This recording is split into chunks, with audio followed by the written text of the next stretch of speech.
I was speaking last time about destructive acts without destructive intention or without destructive motivation. Or, if you want to use another word, without hostility or destructiveness. I spoke about that kind of hostile or aggressive acts which are actually display of skill. Then I was talking about what is sometimes called instrumental aggression. That is to say, an aggressive act in order to get something, but not in order to destroy. It just happens that I destroy in order to get it. And I talked about the fact that this depends very much on the social frame of reference, of the category of thinking, whether I call something a crime or whether I call it doing my duty, or whether I call it a good business transaction. The facts themselves are largely look different according to the categories in which they are seen. Now, perhaps I should make one footnote here to emphasize that in the whole literature on aggressiveness, most books you read outside of psychoanalytic literature are written from a behavioristic standpoint. That is to say, they are written from the standpoint in which the only interest is how does a man behave and not his motivation. Because many of the psychologists say, what do I know about his motivation?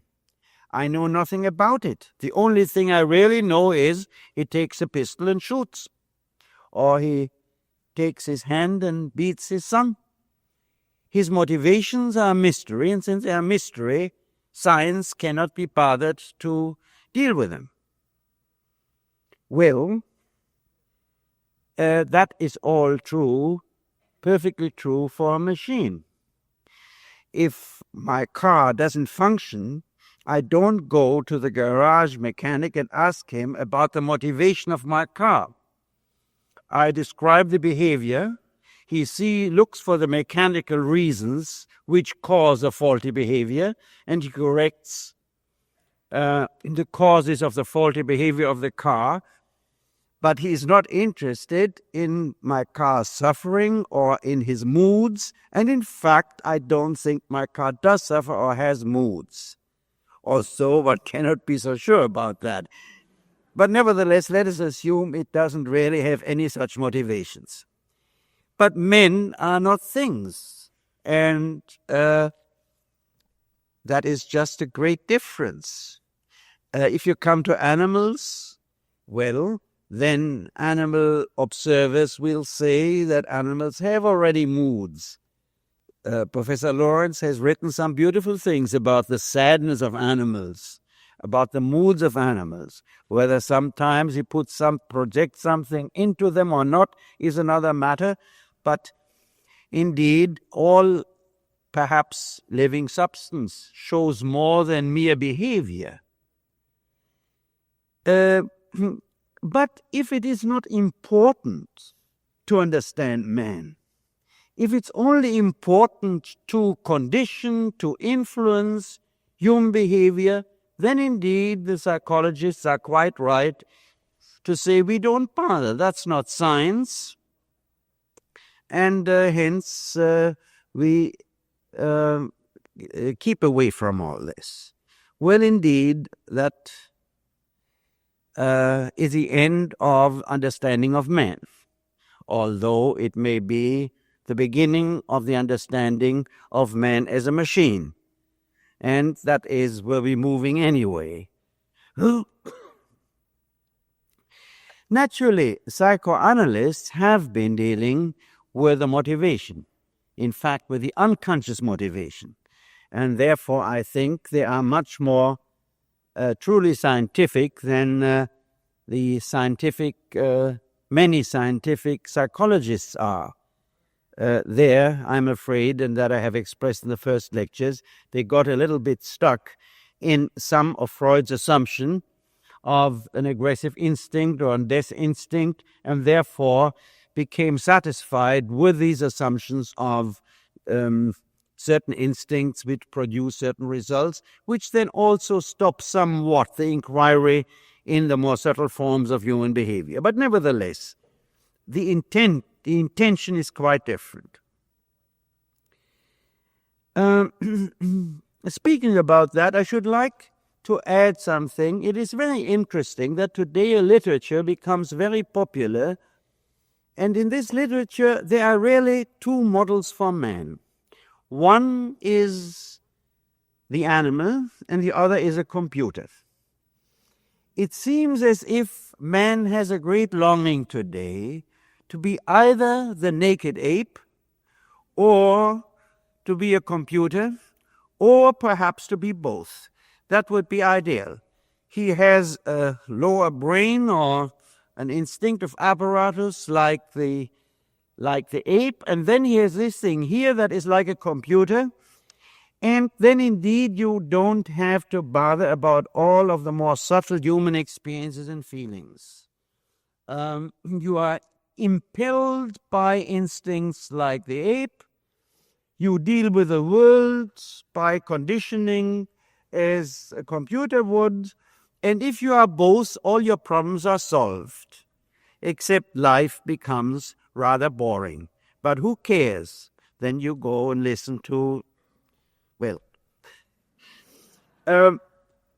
perhaps I could give you an example of the kind of thing in which some of the outstanding psychologists who talk about the animal model of man use when they apply their knowledge about to men. I take two examples, one from Lorenz's book on aggression and one which is now so popular and I think really a little better, although that is a matter of taste or of standpoint, The Naked Ape. I don't recommend any of the two, but I can't keep you from reading them because I think one has been almost a bestseller, the other one still is. Now let me give you an example from the kind of thought about man which Professor Lorenz entertains. As I mentioned before, has the theory of the, which I call the hydraulic theory of destructiveness. There is this constantly increasing destructive instinct. It grows and grows and grows, and then it has to explode. Now he gives an example. The example is, he had an aunt, and this aunt had a servant. No, she didn't have a servant. She had a servant every 6 months, and this is what happened. She expected the servant with great hope and was wildly enthusiastic when the servant arrived. That lasted for about a month or 2 months even. Then the hope slowly, the enthusiasm slowly diminished, and after 6 months she was so furious that she threw her out. And then began another cycle. Of course, that was his aunt, so that was a generation in Vienna where people still had servants and all that and could fire them and hire them, and there was no difficulty. Doesn't fit the present situation. Now, Lorenz thinks that proves quite clearly how the destructive instinct rose in her until it reached a peak after 6 months, and then it exploded. She fires the girl, and then it goes down to the normal level, and then it is built up again, and so on and so on. Well, it's for anyone, and one doesn't have to be a psychoanalyst or professional for that, it is quite clear that things are by no means that simple. In fact, that they are not likely to be that way at all. If you analyze a situation, maybe you had an aunt like that yourself, or grandmother, then the situation is probably like this. This was a woman, a very narcissistic woman, I mean the aunt, who needed admiration, who had built up a whole picture of somebody who will come and help her and be her daughter and admire her, whom she can perhaps exploit a little too, all that. So she's very enthusiastic when the servant comes, as some people are enthusiastic with the fifth husband, because they now expect this is the real thing and this wonderful guy they always expected. Of course, the servant cannot possibly live up to these expectations. The servant just takes another job. He, let us say, she does her duty. She does what she's supposed to do, but she is not wildly enthusiastic. She doesn't love her. She doesn't act like as if she were saved from damnation and now had arrived in this heavenly position. So the aunt gets more and more disappointed. Her narcissism is very badly wounded. She gets angry, as anyone with a strong narcissism does get angry when it is wounded, and she gets so angry that she throws her out because she has the eternal hope that one day she will find the girl who will really be the real daughter, the real slave, and the real admirer. Well, that is something which happens many times in life. It is not even so complicated. It happens these days not so much with servants, but sometimes with friends, with marriages, with teachers and students. You can observe it all over the place. It is a relatively simple, very effective kind of mechanism, but to explain it mechanistically as if this is a kind of rhythmical getting rid of the pent-up hostility, which happens every 6 months, simply shows a complete lack of knowledge of human behavior. Now, let me give an example from the author of, from Mr. Morris, the author of The Naked Ape. What he writes about, he just gives one example of human behavior, which I quote also in order to show you, to give you an example about the kind of speculation you find in this. He speaks about animal aggression and says, only a truly aggressive individual can fix you in the eye for any length of time. During ordinary face-to-face conversations, we typically look away from our companions when we are talking, then glance back at them at the end of each sentence or paragraph to check their response to what we have said. Well, I'm sure there are such people who do that, who look away, then they check how the person reacts, and then they look away again and go on. Psychologically, one would say these are very insecure people, people very much in need of approval, people very much afraid of other people, God knows what. But to say that this is normal human behavior, that everybody tries to not to look at another person for any length of time, is just plain humbug. It's just nonsense. It just shows a lack of even ordinary observation of human behavior, not to speak of any scientific observation. We all know people differ. Some people are what we call shifty. They can't look you in the eye. Some people are ashamed, afraid, embarrassed. There are plenty of people with whom you can talk and each other looks at each other when, in fact, it's part of the directness of the conversation that both do so. But to come to this result, to this statement as a result of a long description of animal behavior, and to end up in this ridiculous statement about human behavior in general terms, is just no good. Well, perhaps this example shows you also one reason why I didn't think I should spend so much time in talking about Lorenz here. Because as soon as things are transferred from animal to human behavior, there is just such ignorance, such naivete, that really it just doesn't make too much sense to talk about it. Now, last time I was then speaking about what would be the inhibiting factor to what I called instrumental aggression. And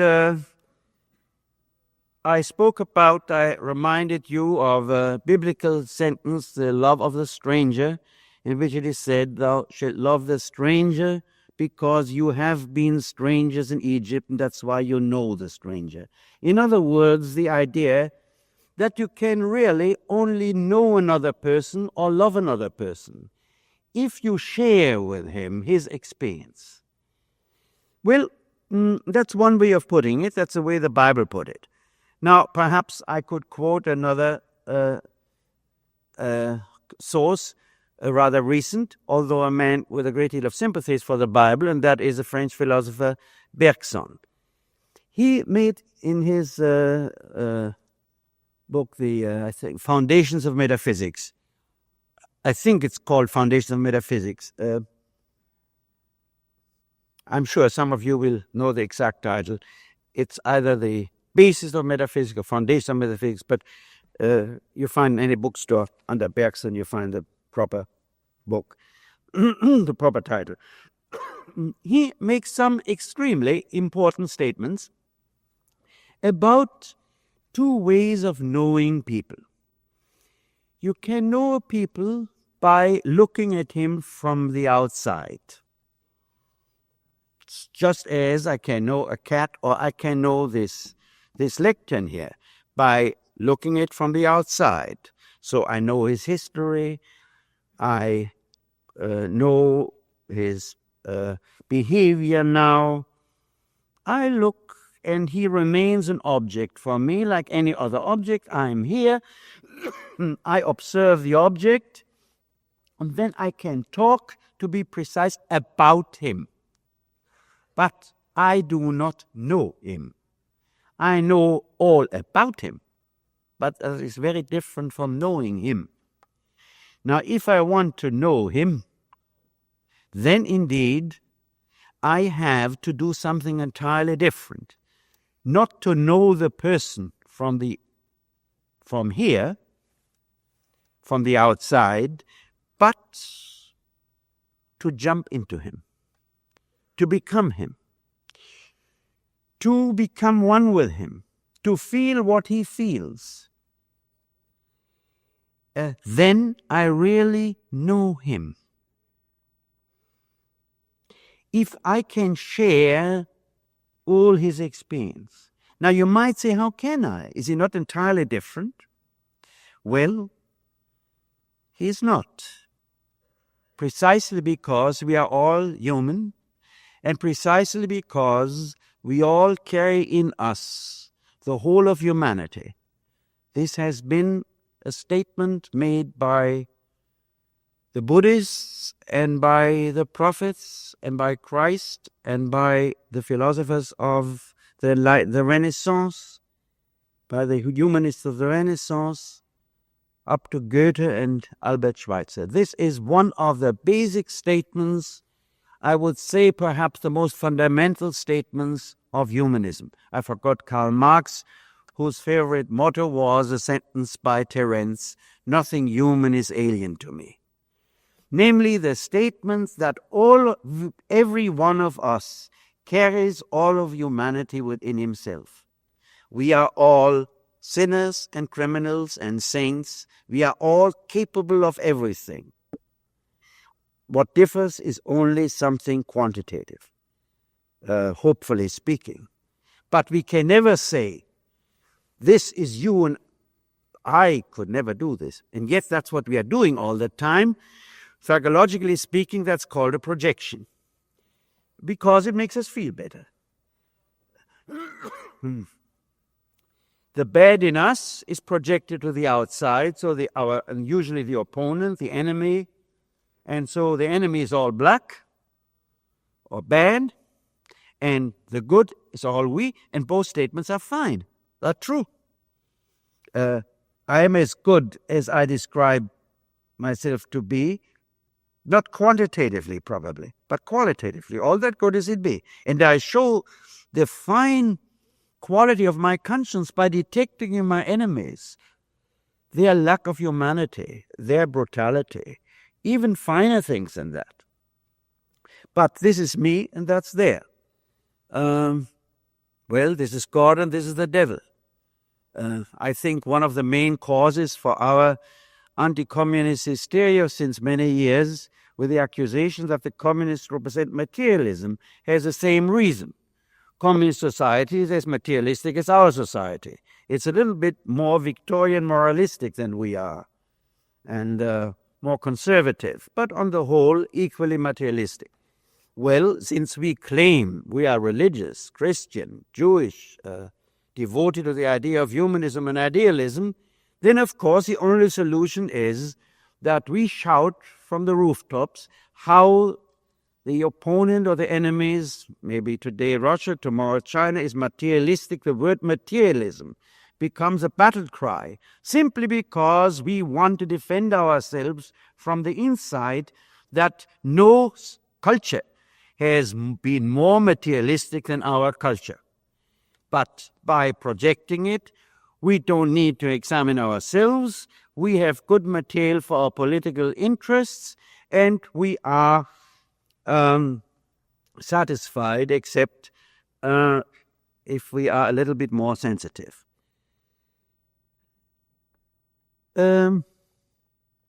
So indeed, we can share with others their good and their bad, and we understand it only if we can muster within ourselves the same thing. This has happened in all great art. Ask yourself, why can a Greek drama, or Shakespearean drama for that matter, or a Tolstoy story, or a Balzac story, why can it move us so deeply? What have we in common with the Greeks of the time when they wrote their dramas? Almost nothing. There's a different culture, there's a socially different, culturally different, psychologically different. Why does that move us? Because the great artist succeeds in showing the core of humanity in his work, and this core of humanity is the same in all of us, and therefore it's not dependent on the cultural frame of reference. While our trivialities, in which we emphasize that one does it this way or the other does it that way, and that is important. There are many people who find it very funny that other nations have different money, or find it even funny that other nations don't speak English. They are kind of condescending that people speak other languages. But what we do is to emphasize a triviality, both in our own lives and our differences to other nations, and to de-emphasize and to neglect that which is essential. And that is precisely that human core which the great artist captures, and which is, from the Buddha to our day, expressed in the great philosophies, in the great art of all cultures without any difficulty to understand. We understand less. The whites in America understand less of how a Negro feels than we understand the Greek drama, in spite of the fact that we live together, because there has not yet been the great poet who has shown, like Shakespeare in The Merchant of Venice, how the Negro, or in that case a Jew, feels. Now, the question is here, is this empathy, is this compassion, is this feeling with, is this being in the other person, is that something we are born with? Does it require certain cultural or individual circumstances to develop it? Is it taught? Or is it, where it doesn't exist, repressed? Is it a product of Western society, or also, let us say, Eastern society with its teachings of Lao Tse and the Buddha, and Western society with its prophetic and Christian and Islam teaching? Well, this is a very interesting question. If you look into the literature, you find, like it happens to be with most of the interesting questions, there is very little scientific literature about it. It's not a problem which has found too much attraction, which has found too much attention by the scientists, for the very same reasons which I mentioned before. Who cares? This is a feeling. This is very difficult to get hold of. There are a few works, a few studies about it, but certainly a very thorough and complete study, or the many volumes which you would expect are written about it, just are not written because it's not interesting. Machines have no empathy. And it would be too bad if they had, because they might be disturbed in their functioning if they had. So science, which is, as modern psychology is largely, science, a study of alienated man by alienated methods, or with alienated methods by alienated researchers, doesn't find really a place for the study of empathy. There is one book on empathy, which is a beginning. At least I know one. There are several papers which I know, but by no means is this one of the central studies. Let us assume for a moment that there is another element in it, and that is a very difficult problem. Let us assume for a moment that we learn how to, who are the people with whom we have empathy, that we learn that almost as we learn who is a relative. You all know that primitive peoples, not because they are primitive, we do the same thing, that each culture has a different concept of what are relatives, who is called an uncle, a mother, a sister, a brother, a cousin. Well, we have our rules, other tribes have other rules, and in order to learn them sometimes it's not so easy. But this is learned. There's nothing natural about it, except perhaps one thing, who is a mother. It seems to be the only very definite fact about which there is no doubt possible. Now, could it be that we learn also who are the people who are outside, with whom we don't empathize, and who are the people with whom we do empathize? In other words, could it be that we all have and are born with the potential of compassion, but that it is a matter of learning, so to speak, who is within the circle of people with whom we are supposed to have this feeling? Well, I have no answer to that in that not written book or in the volumes, and I don't mean that I shall write it. There should be a whole chapter on this problem, but it isn't there. So we have only room for speculation and possibly room for expecting that one of these days more about this will be written. We know, for instance, that Aristotle didn't believe that slaves were quite human. He was so deeply impressed by his own social organization that he could only think they were not quite human. Well, I guess in times of war, and I'm afraid sometimes in times of so-called peace, there are groups who are also not supposed to be quite human. And then one doesn't have to have a bad conscience. You see, it is this example of Aristotle is really very an important example. It saves so much trouble if the people whom we harm or who are suffering are not supposed to be human. It's not even necessary that we harm them, but just to see the suffering is really very hard on us, on many of us, maybe on most of us. So if we can feel they are not human, well, then we have saved ourselves from a good deal of suffering. In fact, I have seen people, people with a great deal of empathy, let us say Europeans or Americans going to India, who at one point just got so furious at the Indians, simply because they couldn't stand the suffering, about which they could do nothing, and it was unbearable. Now, one first line of defense is simply to feel, well, they are not human. And, well, if you are properly indoctrinated, you don't say it, you don't think it, if you just feel it somehow. It is, as they say, unconscious. If you are properly indoctrinated, then you are racist and simply say it. Well, it all depends where you live. Perhaps it is an interesting example to study the behavior of man towards animals.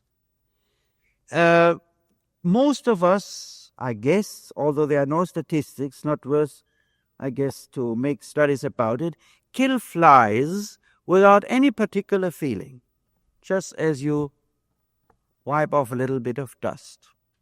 There are many people who kill a fly feeling just a tiny little bit uncomfortable.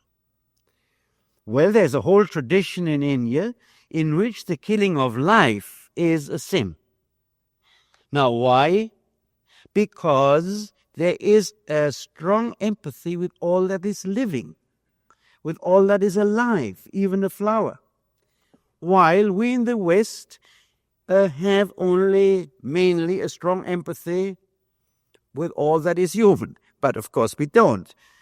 That is at least our ideal. In reality, we don't have that much empathy. But take, for instance, our peculiar behavior about animals. You will find many people who have no scruples about eating meat. I haven't either. So, yes, I have scruples, in fact, but I eat meat. But there are many peoples who could not possibly eat an animal which has been a pet, an animal which they have known, an animal which they have seen. It would be as difficult for them, it would be very difficult for them. Now, why? Because there is already this animal has already become human to them. Not it is human in the sense that it has become a man, but by their own relationship to the animal. And by the relationship of the animal to them, something has happened.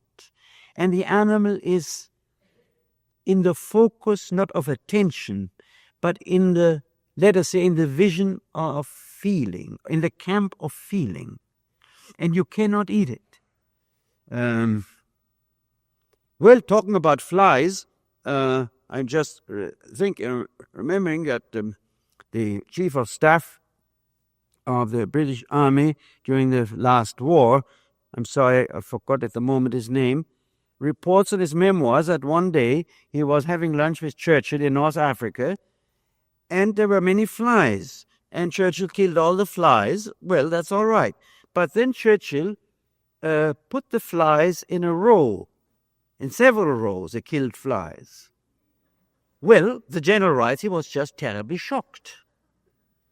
Now, why? Well, I think most of us understand why he was shocked. It's something different from killing a fly, and it's something else again from the triumphant feeling of seeing all the line of killed flies.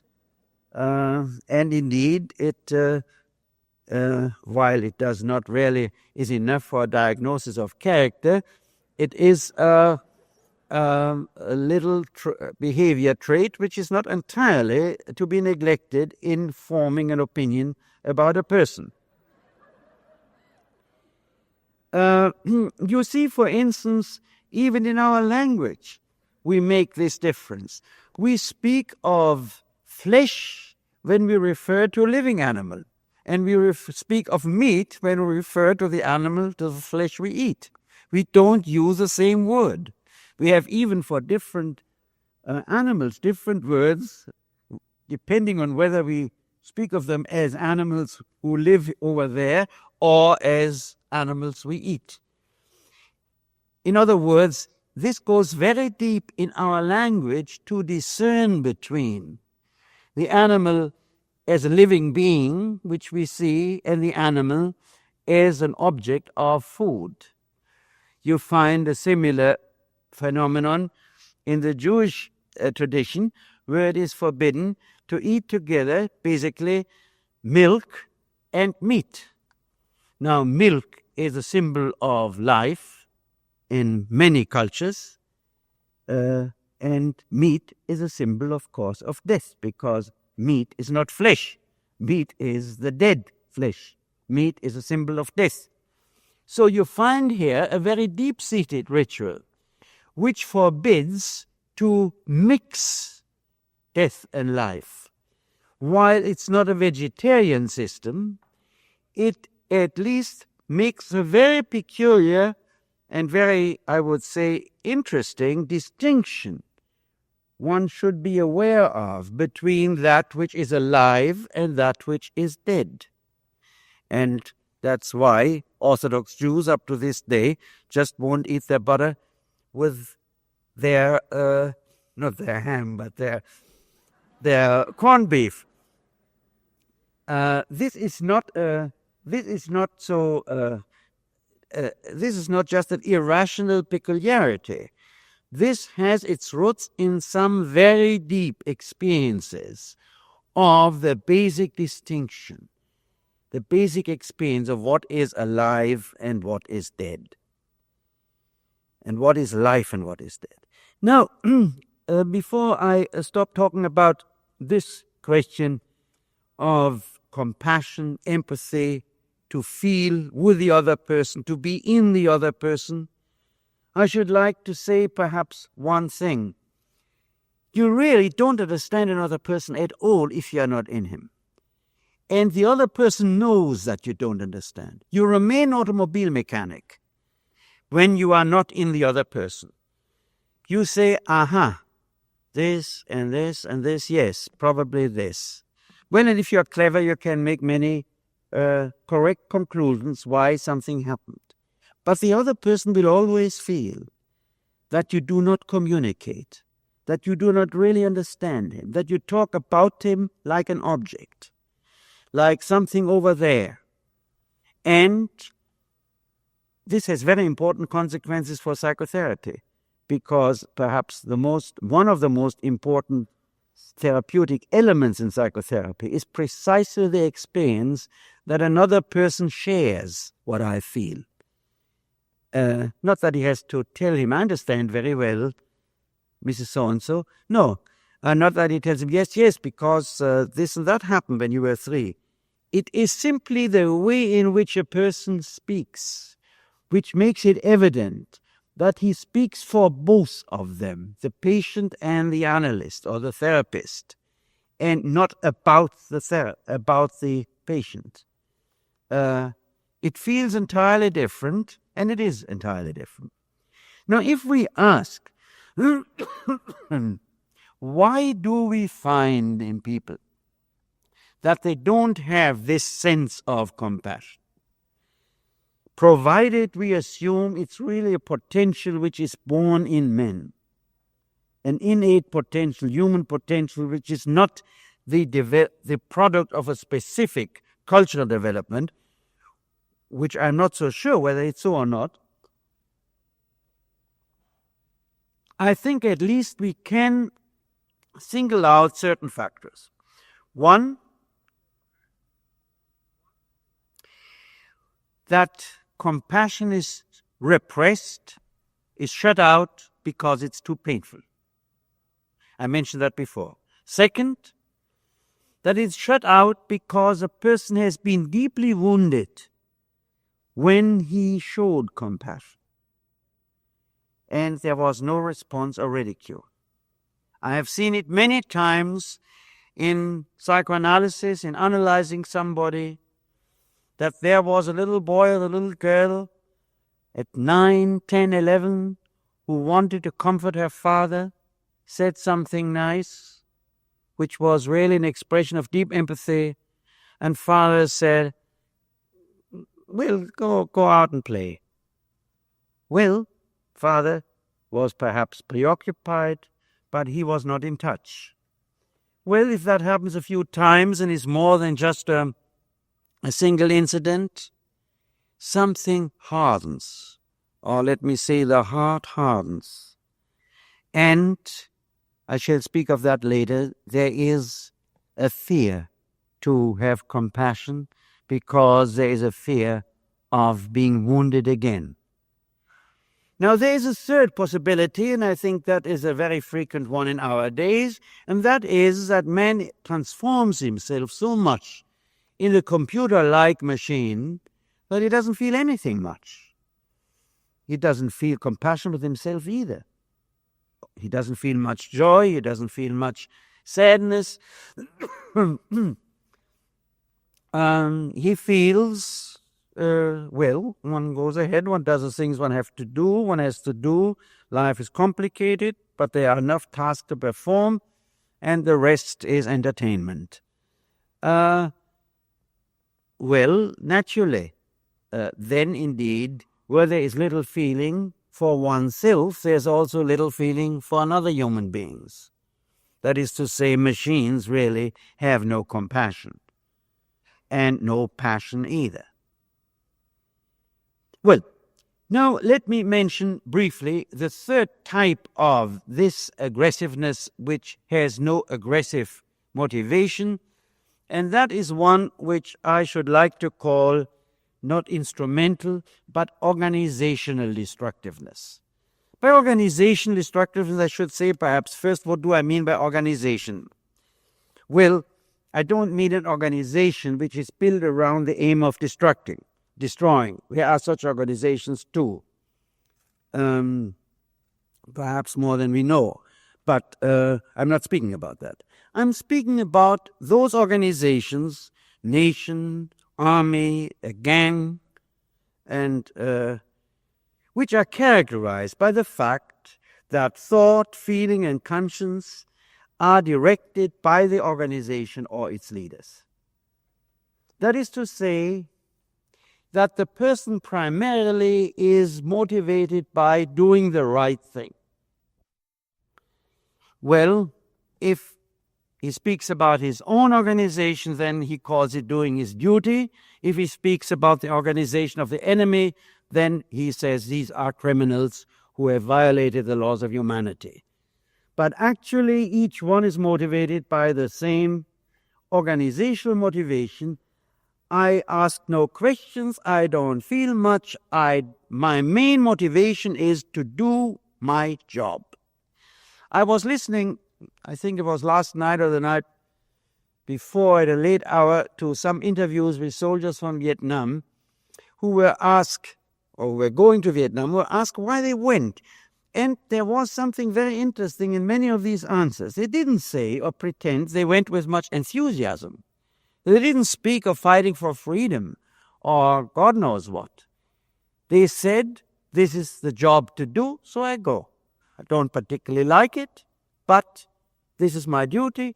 Even the word duty was not mentioned very often because that's kind of old-fashioned. Job is the proper word today, rather than duty. This is my job. And in the organization, there is one main ethical norm, that is to do the job. Well, if you are sent to a job of selling worthless commodities, or if you are doing the job of selling very valuable commodities, or if you have the job of destroying a little country, this is all basically the same as far motivation is concerned. It is the obedience to the principle of the organization. And this becomes the highest norm. Now you might ask, is that Christian? Is that religious? Is that according to the prophetic or Jewish tradition? Obviously, it is not. It is the very opposite. But we may have make our own pretenses just as other nations make theirs. It's just a different content. The basic fact is the same, namely the complete discrepancy between what we say and what we do or what we act. No questions are asked when the job has to be done. And Of course, there today is a possibility of committing acts of a destructiveness which are almost unimaginable without any hostility. From all reports, I have the impression that the men who dropped the nuclear bombs over Japan did not hate the Japanese, were not filled with a feeling of destruction. On the contrary, they probably had to forget that they were destroying 100,000 people or more in this one minute. They were doing a job, and if their job had been to explore the weather over Japan, they would have been much happier.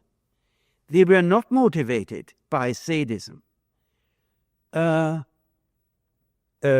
same holds true, as I said, I think in the war in Vietnam. The same holds true in the First and Second World War. The people who hated were really the civilians who were infected by the general hysteria. The soldiers in both wars don't seem to have had much hate for each other.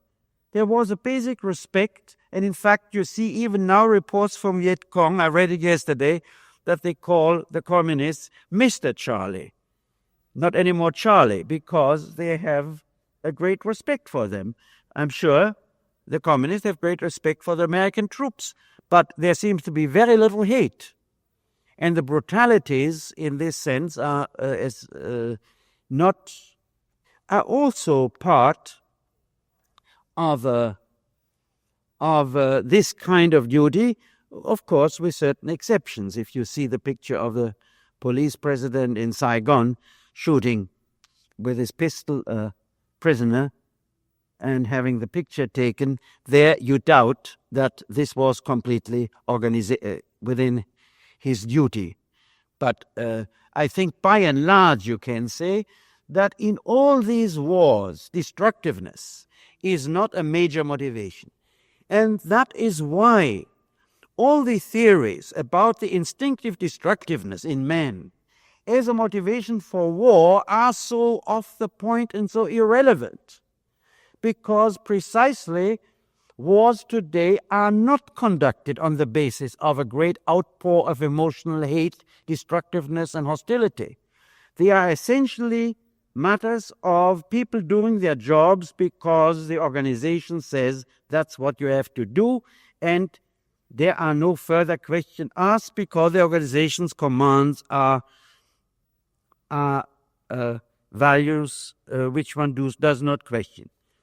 Perhaps I might add that there is a very interesting question, and that is why civil wars are so much more filled with destructive motives than international war. This is notorious. In civil war, you have cruelties. Think of the Spanish War. Think of the Russian Civil War. You have an amount of cruelty and hate which goes far beyond what you see in international wars. Now, this proves one thing, that the idea which many people have, it's one of the main recommendations of Lorenz too, that war would be avoided if people knew each other better, is plain nonsense. Because in the first place, let us say in the First World War, the British and the Germans knew each other quite well. Didn't make any difference. But for heaven's sake, in a civil war, the two sides know each other very well. And what about families? It is not knowledge. The kind of knowledge which the travel agents talk about when they say traveling is a way to peace, this kind of knowledge is at the very best information, knowledge seen from the outside. It is not the knowledge which makes another person cease to be a stranger for me. Now, why civil wars are so much more destructive, I think has an entirely different reason. And that is that in civil wars, usually one side wants to destroy the other, either physically or economically, while national wars usually do not have the aim of the destruction of a nation. Therefore, the threat to the one side of the civil war or to both sides is much greater than it is in international war, and therefore the hostile reaction is much greater than it is in the case where the existence of one side is not that basically threatened. Imagine the last two wars. So Germany came out of the last two wars as a loser and soon was a winner, while England came out as a winner and soon was a loser. So the war did relatively little harm to Germany. I emphasize relatively because indeed the bombings of cities like Hamburg and Dresden were atrocious and were barbaric, but nevertheless they did not lead to a destruction of Germany. They were points in the calculations of the general staffs, and especially the last attacks against Dresden of Churchill, of how to win a diplomatic point or political point in the whole situation for England. So it can be concluded that wars in general do not require primarily and essentially a great deal of hate. Sometimes it is necessary to trigger it. Some hate, and I shall talk about that later. Altogether, you might say, if we speak about instrumental and organizational aggression, the problem is of course not, the psychological problem is of course not that of destructiveness, a destructive instinct, the mounting aggression. The psychological problems are entirely different. They are that of greed, lack of compassion, and submissiveness to leaders. That is to say, that arch sin of man, which he probably has inherited from the animal, his readiness to follow the leader and his relative instability or the relative lack of development of the capacity to say no, which, however, is a human capacity, which is one of the most important elements in the whole picture, which differentiates man from the animal. I shall talk about this, that is to say, the whole problem of dominance behavior, which is so important in animal and in relationship to aggressiveness, next time, and begin, and I hope that will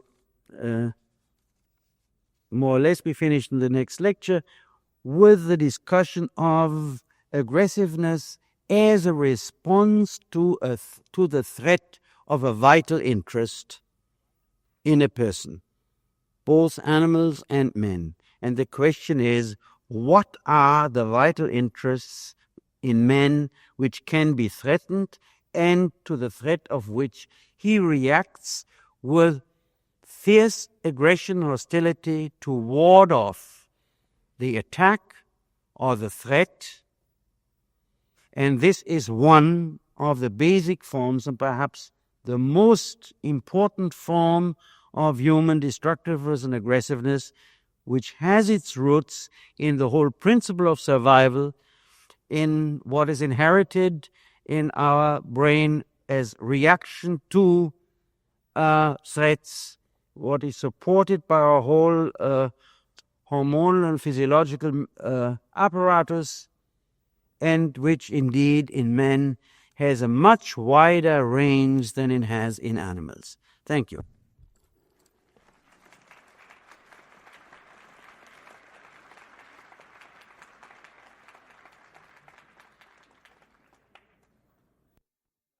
Here's a question. Since you suggest that man as human is not basically destructive, is there evidence to imply a progression through man's history away from war and towards compassion?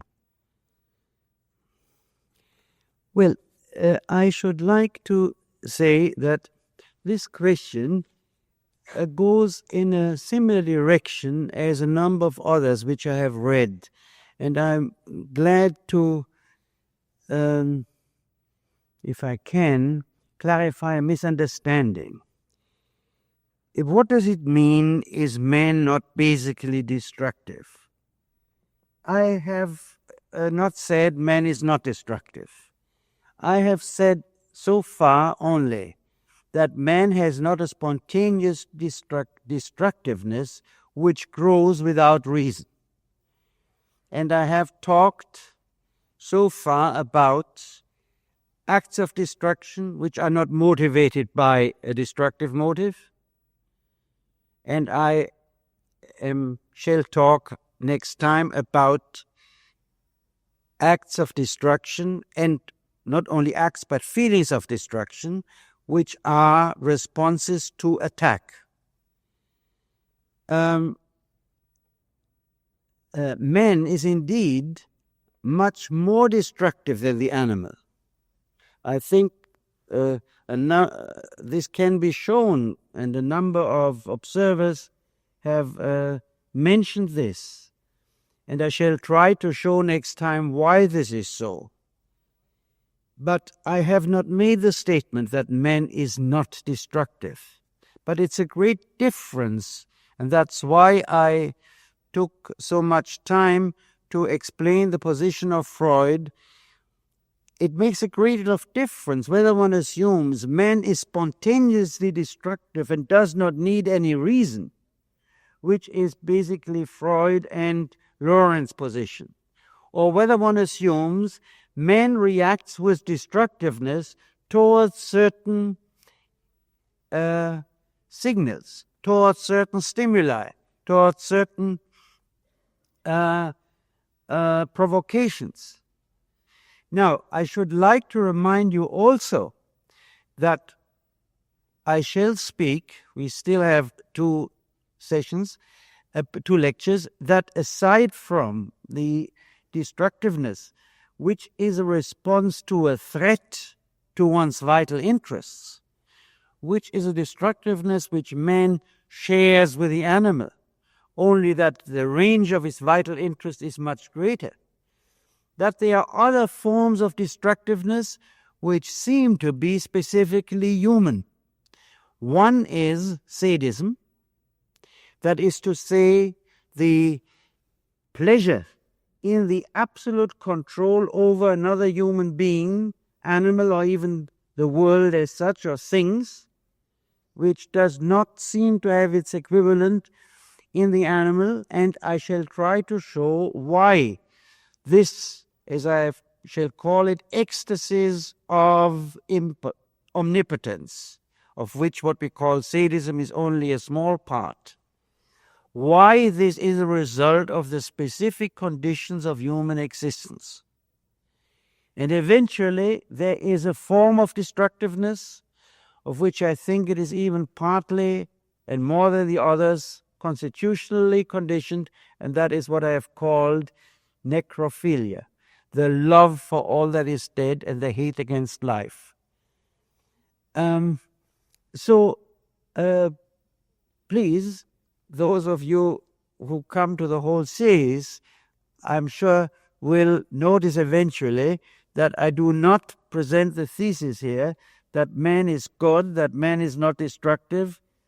I only present the thesis that the destructiveness of man is not an instinct which operates because there are certain physiological or neural activities which are constantly operating and increasing, but that it partly obeys to the biological law of survival, namely destructiveness as a response to threat to vital interests, and partly it is, in the form of sadism or necrophilia, a form of destructiveness which I believe is essentially human. And I shall try to say why. As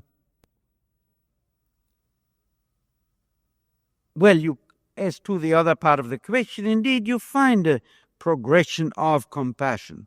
You find in certain early stage and primitive stage of history that the person who lives in a village 20 miles away is not considered to be human.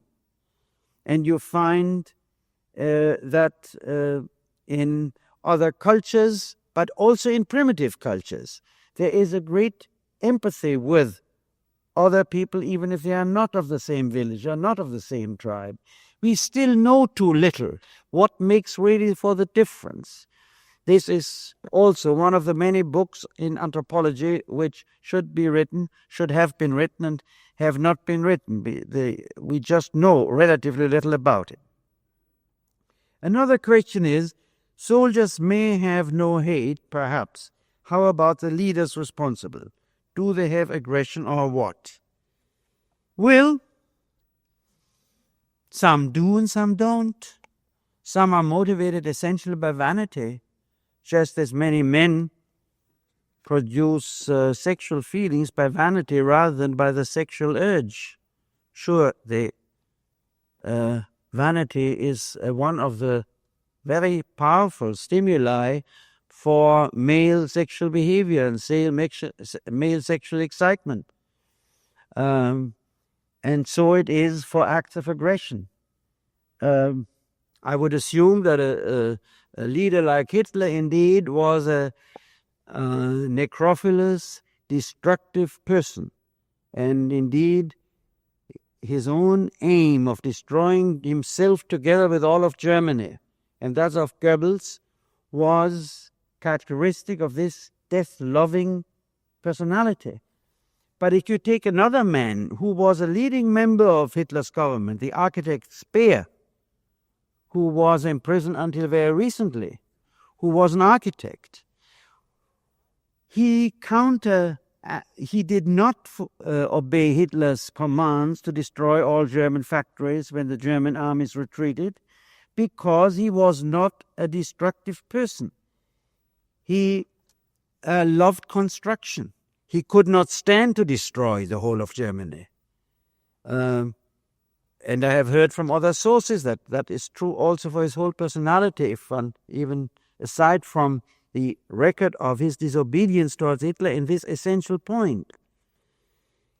All I can say is, certainly there are leaders driven by hate and destructiveness, and there are leaders driven by other motives, and sometimes driven just by organizational motives. That it seemed that in their own light, the welfare of the organization demands that this or that is done, because they have little imagination, and for them, what seems to be the efficiency of the organization and its rules are the only things they can think of. But I think it would be a mistake to assume that every leader who orders war is particularly destructive. For instance, if you take the First World War, the German Chancellor Bethmann Hollweg, who was, as recent research has shown, quite an active participant in the preparation of the war, was not, from all the record, a particularly destructive person, nor was apparently the Russian Tsar, who was not a very far-sighted man, if one puts it charitably, but nevertheless he was not characterized by any particular destructiveness. So it varies a great deal, and again, this is a matter of great complexity to judge how the machine of the organization works. Think, for instance, of the owners of factories of the 19th century who exploited their workers. They had to work 16 hours and died young, and their wives very often had to become prostitutes in order to help the family from starving. Now, these same men were nice gentlemen. Nothing particularly destructive about it. They were just not aware of what they were doing. They were completely indoctrinated by their own system. For them, workers were not human. They were just not there. Their machine, their system was programmed by the idea that's what the machine needed. Otherwise, how can you understand that many of the entrepreneurs of the 19th century who committed acts of cruelty, which were quite extraordinary from our standards, were by no means cruel men or motivated by cruel motivations? I think one has to be very careful to distinguish between personal destructiveness or cruelty and cruel acts, and if one does so, then indeed one comes much more to a critique of the system than to the critique of certain people. Undoubtedly, certain people are destructive and sadistic, but I have no doubt that most of the problem does not lie even in the destructiveness of the leaders, but lies in systems in which the rules, the procedures, the aims are such that human life is, especially that of the enemy, but many times that of one's own soldiers, is of no consequence.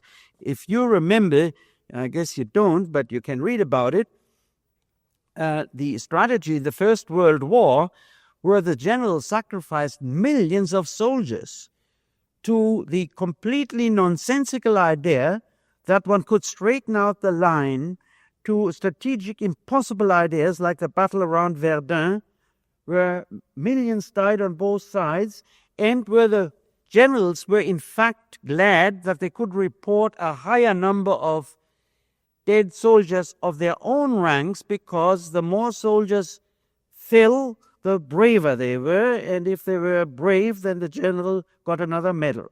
It's a sick logic, but it's a bureaucratic logic. And the general, was he cruel? Did he want the soldiers to die? Not at all. Well, maybe some did, but on the whole, he was motivated by his egotism, by a bureaucratic system which rewarded his egotism, and by a complete absence of human considerations which are built in a system when war breaks out. Does the fact that man contains all possibility also mean that he's infinitely plastic and can be made by advertising to want any commodity? Well, I don't believe that man is infinitely plastic. He is as little infinitely malleable as coal and water is. You can boil water, you can freeze water, and you can have it in liquid. But you cannot compress water. You cannot dance on it. There are many things which you cannot do with water. There are many things which you cannot do with men. There are certain possibilities. Man can submit. Man can say no. Man can fight. Man can accept many things, but there's a limit even to his acceptance. That's why the human race, in fact, has moved. That's why we don't sit in the caves anymore. That certain conditions were unacceptable. That man sought for new solutions when the old solutions were sufficiently unacceptable to the majority or sufficiently large or powerful minority. It is one of the great problems that you can do a lot of things with man, but there are a few things which you can't do. And a few things, if you do to them, he reacts with reactions which you don't like. If you give man hope, and then you disappoint this hope, and he finds out he has been fooled, then indeed he will react with a great deal of violence and anger. Well, you can then find methods how to make him not have been fooled. Well, he discovers it sometime. Well, so the human history is a history of a good deal of violence. But not because there is this free, spontaneously generated destructiveness, but because there are certain things to which man says no, or to which he reacts emotionally with anger, hate, or aggressiveness. The question is to find out why he does so and when. Here's a question the artist shows us our commonality, that is to say, what is our humanity, common humanity, but everyone is not an artist. Please comment. Well, I can only make a very simple comment, indeed. But I was not speaking of the fact that we are Shakespeare's. I was speaking of the fact that we read the Greek drama, that we read Shakespeare and are touched by it. Or maybe one can say that anymore. Today, the interest in reading is diminished more and more. So God knows how meaningful it is if we say we read the Greek drama. Maybe in schools they do, I don't know. Sometimes if one listens to the very young generation, one gets the impression they are just bored with all that has been written for the last 500 years and that they were out to discover everything for themselves. But that is another problem. If a person finds himself to be unsympathetic and unloving, how can he go about decomputerizing himself? It's a good question. And if I had a straight answer for it, I would be happy to give it. And I think I would have many people who are grateful to me. But I don't. I think it's a very complicated process. Why do so many people find themselves unsympathetic and unloving? Because they sense their lack of humanity, they sense their anger, they sense their lack of compassion. So the question is, can they change it? Can this pattern be changed? Can they become aware why this is so? Can they mobilize an entirely different pattern of feeling in themselves once they see another possibility? All I can say is many people act as if they were the actors in a drama which has been written until the last sentence and which doesn't even permit what they do on Broadway to changes between Providence or somewhere in Connecticut to Broadway, where the author makes changes because he thinks it will go over better when he makes these changes. Most people at a certain point have accepted a role in life which they think is unalterable, and they don't see the possibility of shedding the whole thing and starting something completely new. Now that may sound very fantastic to you. In a way it is, because most people don't do it. But actually, we usually are in a role, in a certain attitude, only with a certain part of ourselves, with a certain amount of energy. And if we were not so fixed on this role we have created, we might be able to see things differently. Now, I sound like a behavior therapist, which I'm not, because I see at the same time that this is all not so simple. At least I believe it is not so simple. But I only want to mention one point, that people individually and historically don't see alternatives. What usually happens is they are confronted with two choices, both equally bad. And then they can rationalize their bad choice because they can say, but the other choice is just as bad. It's called the smaller evil or something. Well, it usually ends bad, one way or the other. The trouble is that they do not see their other alternatives. That requires imagination, thought, becoming aware of something, energy, some risk, some courage. It requires to be human, and not a thing which is conditioned by this or that, or like a play, as I said, whose text is already finished and you just act out this role for the rest of your life. Well, let me take one more question. Can you describe why common sense is an idol? Well, really for the same reasons. Because of the herd nature of man. It's easy. You are safe. It's like this zoologist described it. You are sure everybody approves. And this is indeed, one can say, an animal trait which we have inherited, namely that we tend to seek solutions in which we fit into the pattern of the group. And common sense is common in both meanings of the word. But it relieves you from making decisions, from risking something. It relieves you from being afraid of freedom, from being afraid of failure. Well, then you live indeed like an animal, because you do not make use of that specifically human capacity which makes you able to say no, which makes you able to take a risk, which makes you able to decide something after understanding the situation, and not just by the signals of conditioning signals which are given.